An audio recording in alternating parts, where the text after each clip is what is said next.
Hello guys, welcome back sa ating YouTube channel mga katropa. So, kumusta na? Ngayong araw na to nga pala, dadalhin ko kayo sa isang hidden gem dito sa Bicol region. Ito mga katropa, yung tinatawag na The Snail Shape Island dito sa Camarines Sur sa Partido area. Ang Atulayan Island sa Barangay Atulayan sa ngay Camarines Sur. Kilala ito bilang Snail Shape Island dahil sa forma nito mula sa itaas. Kung hanap mo ang white sand, crystal clear na tubig at tahimik na environment na malayo sa stress ng syudad, ito ang para sa iyo mga katropa. Kung galing kayo sa Naga City, para makapunta dito, kailangan nyo ng 1.5 to 2 hours lang na biyahe. Sakay lang kayo ng bus o van papuntang Tigaon, mga 58 to 80 pesos yan. Tapos tricycle papuntang Nato Port o Nato Wharf, mga 10 to 30 pesos naman. Pagdating nga pala mga katropa sa port, huwag kalimutang mag-register sa barangay hall dahil kailangan ito. Mula Nato Port, 20 to 30 minutes naman sasakay ng bangka. So dito sa pagkakataon na to, nag-aantay kami mga katropa ng sasakyan namin na bangka. And after ng ilang mga minuto, mga 20 to 30 minutes, minsan inaabot lang ng mga 15 to 25 minutes. So nasa paraiso ka na mga katropa. At ang dagat nito ay napakalinaw na parang nakasalamin sa kahit nasa ibabaw ka pa lang ng bangka. Ito na mga katropa, papaalis na kami dito sa pagkakataon na to, at dahil nga medyo mababaw lang etong area na to, kailangan gumamit ng kawayan para isagwan para makaalis kami dun sa Pantalan, sa mini pier dito nga sa Nato mga katropa. Well mga katropa, maraming mga nagtatanong, ano nga bang meron dito sa Atulayan Island? Una, ang isla ay may 4 na coves na pinalilibutan ng 7 mga pinong-pinong puting buhangin mga katropa. Dahil sa isa itong marine protected area, napakagandang mag-snorkel dito. Dahil sa dami ng mga corals at isda, lalo na sa kabilang bahagi ng isla mga katropa. So ano nga bang mga activities na pwedeng gawin dito? So nandyan na yung swimming, snorkeling, and mga katropa, napakalinis ng tubig, perfect sa pamilya. So pwede rin mag-photograph dito. And bawat anggulo ay Instagrammable. Ayan, worthy. Lalo na ang mga kakaibang rock formation sa mga gilid ng isla.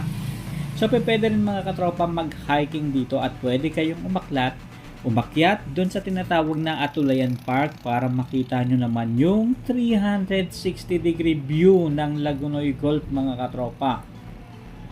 And walang malaking party o masyadong sobrang ingay dito. Perfect ito sa mga gustong mag-recharge mga katropa.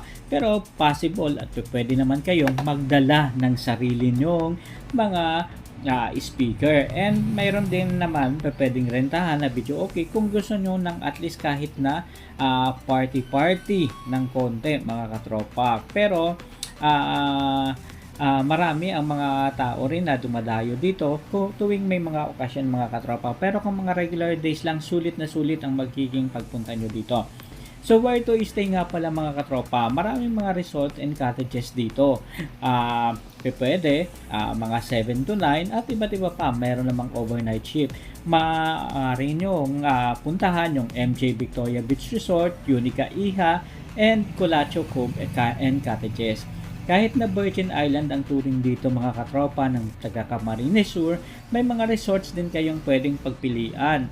Katulad nga ng mga binanggit ko, and ang mga cottages dito ay gawa sa nipa and sakto sa mga tropical vibes na talaga namang gustong gusto at kinagigiliwan ng napakarami lalo na ng mga turista at dumadayo sa isla na to mga katropa. So take note lang paalaala lang, ang kuryente dito ay galing sa generator na kadalasan bukas tuwing gabi mga katropa, 6 PM to 12 midnight, kaya asahan ang digital detox mga katropa. Pero ngayon dahil modernized na nga ang isla, maaari kayong mag-request ng kuryente. Ayan, maaari rin kayong magdala ng mga mini generator para sa mas kakaibang experience mga katropa na gusto nyong maranasan. So, tanong ng mga katropa, magkano ba ang magagastos natin kapag pupunta tayo sa isla na katulad netong Atulayan nga mga katropa. So, ito na ang breakdown para sa inyong budget as of 2026. Ang update mga katropa. So, boat rental para sa round trip is maaaring pumalo ng 1,500 for package of 5 and hanggang 2,200 to 2,500 for package of 20.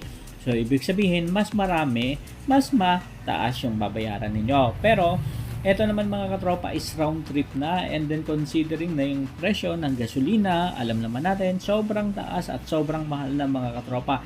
And, pwede rin kayong magbigay ng tips sa mga mabait, masisipag, and magagalang na mga crew ng bangka mga katropa, dahil etong mga to is sila yung maghahatid sa inyo, and pwede kayong mag-request kung what time kayo pipick upin mga katropa para babalik ulit sila sa inyo, and balik and makapunta kayo ng safe sa Atulayan. Ayan. At syempre makabalik kayo pabalik ng Nato Port kung saan kayo galing mga katropa. So what naman ang price ng cottages na pwedeng rentahan dito mga katropa? So 5,000 to 800 hanggang 1,000 to 2,500 para naman sa mga overnight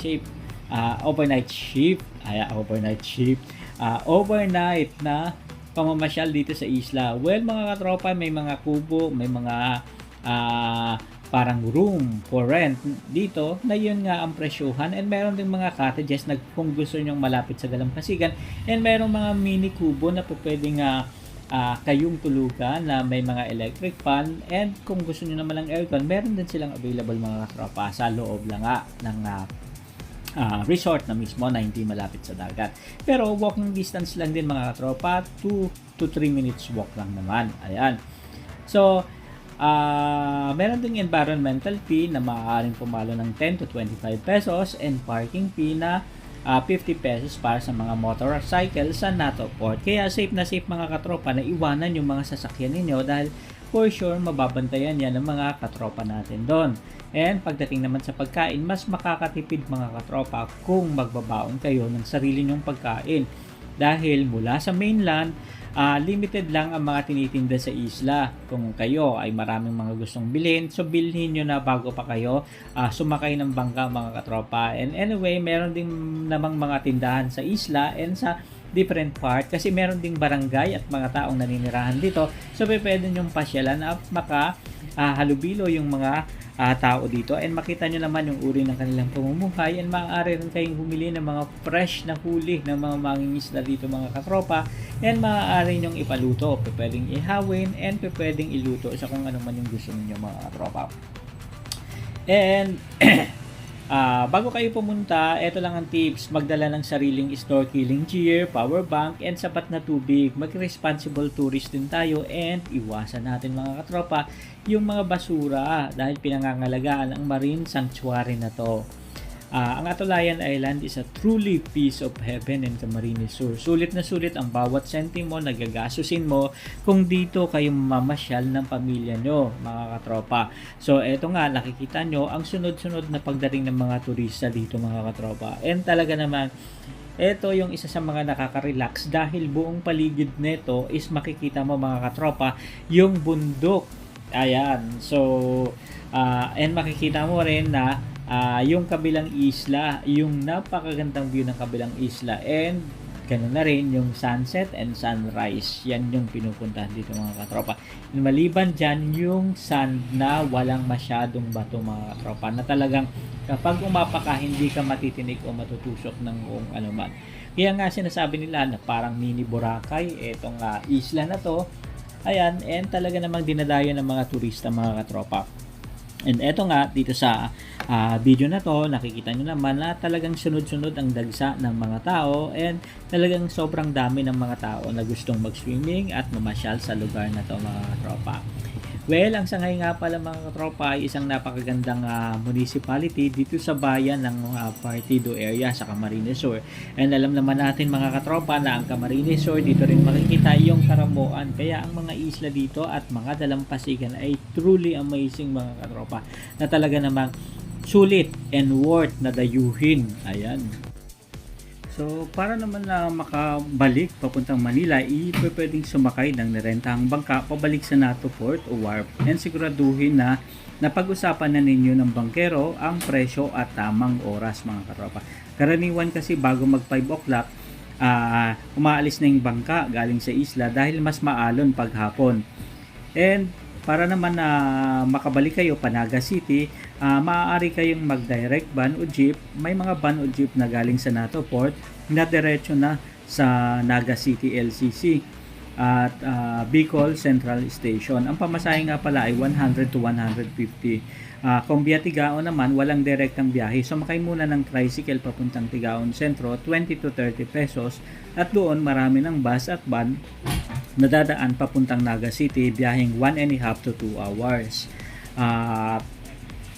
Kung ang option A mo naman is mula Tigaon o Naga, mula sa NATO Port pumunta sa Tigaon Highway, may mga bus doon na galing sa Tabaco gaya ng Piltranco, Isarog o Raymond.